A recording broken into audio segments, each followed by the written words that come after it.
ये कोरे से जो है इफ़ेक्ट हो गई है। जी और कोरे के बाद ये पत्ते जो टॉप के हैं, जो फ्रेश लीव्स थे, जी वो तकरीबन इसके डैमेज हो गए हैं। अब जो पत्ते डैमेज हो गए हैं, जी लेकिन ये काम अभी तो है फरवरी शुरू हो रहा है। जी लेकिन हमने ये काम अप्रैल में जाकर तकरीबन मार्च के एंड में जाकर करना है, और उससे पहले हमने कोई कटिंग नहीं करनी, वो भी अगर ज़रूरत महसूस हो। लीव्स होंगे जिन पे कोरे ने इफेक्ट किया है, वो सूख के खुद ही गिर जाएंगे।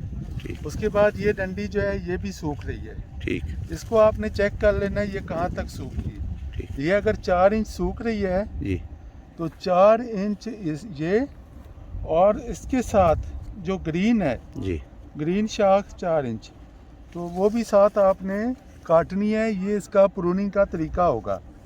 अब ये देखें, ये 4 इंच थी, ये ड्राई हो गई है बिल्कुल, आप देख लें, जी ये सूख जाएगी। जी अब यहाँ तक ये सूख गई थी, लेकिन यहाँ पे नहीं हमने कट लगाना। ठीक हमने कट लगाना है 4 इंच 6 इंच पीछे से। पीछे तो हमने ये इस तरीके से ये कट करना है। अब ये देखें, ठीक इसका भी यही है। ये जहाँ तक सोख नज़र आ रही है, लेकिन ये सारा काम हमने जब सर्दी ख़त्म हो जाएगी और मार्च के अंदर हमने ये करना है। ठीक। तो उस मार्च के मुताबिक जो है हमने ये काम करना है।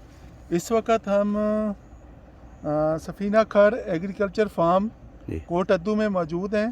जी और यहाँ पर जो कोरे की वजह से नुकसान हुआ है, नुकसान पूरे पाकिस्तान में हुआ है और हर बाग में हुआ है। कहीं कम हुआ है, कहीं ज़्यादा हुआ है, लेकिन नुकसान हुआ है। तो इस चीज़ को हमने कवर करना है।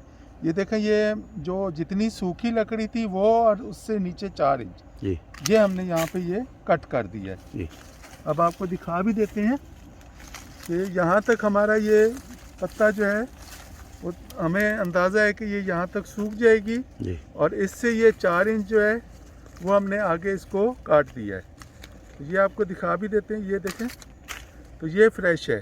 जी तो ये फ्रेश साथ जो है वो शाख, उसको हमने साथ ज़रूर काटना है। ठीक तो फिर हमें जो है वो उसका अंदाज़ा होगा। इस वक्त क्योंकि कोरे की वजह से नुकसानात जो हैं उसको अभी हम अंदाज़ा कर रहे हैं।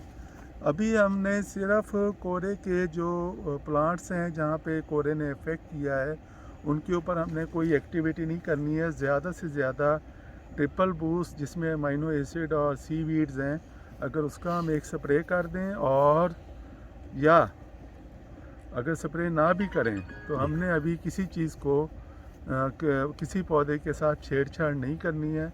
ये पत्ते हमारे जो हैं, ये जितने भी ख़राब हुए हैं, ये सूख के गिर जाएंगे, जी ठीक है, ब्राउन हो जाएंगे। जी और उसके बाद हमारे पास पौधे की वाज़ेह शक्ल आ जाएगी। हमें ये अंदाज़ा भी हो जाएगा कि कितनी जो है वो ब्रांच जो है वो सूख गई है। जी तो वो सूखी हुई ब्रांच और उसको साथ 4 इंच जो ग्रीन ब्रांच है उसको हम साथ काट देंगे। काटने के बाद हम अच्छी फंजीसाइड का स्प्रे कर देंगे। स्प्रे करने के बाद फिर हम अपने जो दूसरी फर्टिलाइज़र है या कोई और हमने टॉनिक का है, किसी चीज़ का भी है, वो स्प्रे हमने करना है। हमने उस फंजीसाइड में भी किसी टॉनिक को मिक्स नहीं करना, उसको अलहदा करना है। और जो टॉनिक है जिसमें कोई अमीनो एसिड है या सीवीड्स हैं या NPK है, तो उसका स्प्रे हमने अलहदा करना है। लेकिन अभी जैसे ये पानी लग रहा है, जी 15 फरवरी को भी आपने चेक कर लेना है। फिर पहले आपने पानी लगवाना है पौधों को।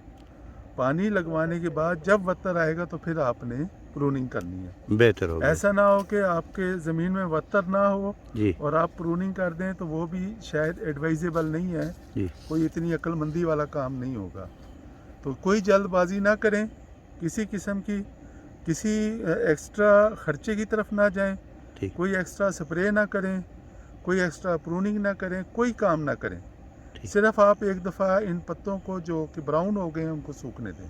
ठीक तो मुझे यहाँ से इजाज़त दें। Thank you very much. मेरे साथ बशीर साहब भी हैं, माशाल्लाह बहुत एक्टिव हैं, इस खैर एग्रीकल्चर फार्म के मैनेजर हैं। और जनाब तनवीर साहब हैं, तनवीर साहब भी जो हैं वो हमारे रब्बानी एग्रीकल्चर फार्म के मैनेजर हैं।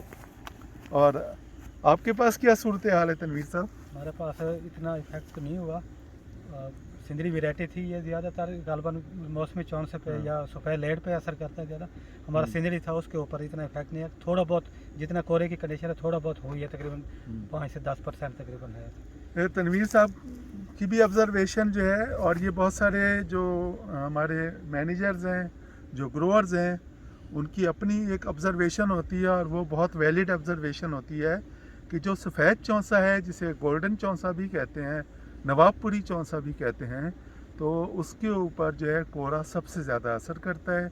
और जो हमारी अर्ली वैरायटीज़ हैं उसमें चाहे सिंदड़ी है, दुशहरी है, लंगड़ा है, तो उन पर जो है वो कोरे के असरात कम है। कम होता है। और इसी तरीके से इवन हमारा जो समर बहिश चौंसा है उसके ऊपर भी कोरा जो है वो कम असर कर रहा होता है। तो सबसे ज़्यादा जो इफ़ेक्ट करता है कोरे को अपना कोरा, वो सफ़ेद चौंसे को, ये हमारे ग्रोवर्स की भी ऑब्जर्वेशन है और हमारी भी ऑब्जर्वेशन है, क्योंकि गोल्डन चौंसा, नवाबपुरी चौंसा वाटर लविंग प्लांट है, इसकी पानी की रिक्वायरमेंट भी ज़्यादा होती है, इसको पानी की ज़रूरत भी ज़्यादा होती है, और ये जितना पानी हम लगाते जाते हैं इसके फल का साइज़ होता है, लेकिन इसकी जो लकड़ी है वो भी कमज़ोर है कि ज़्यादा आंधी चले तो इसके वो लकड़ी टूट भी रही होती है।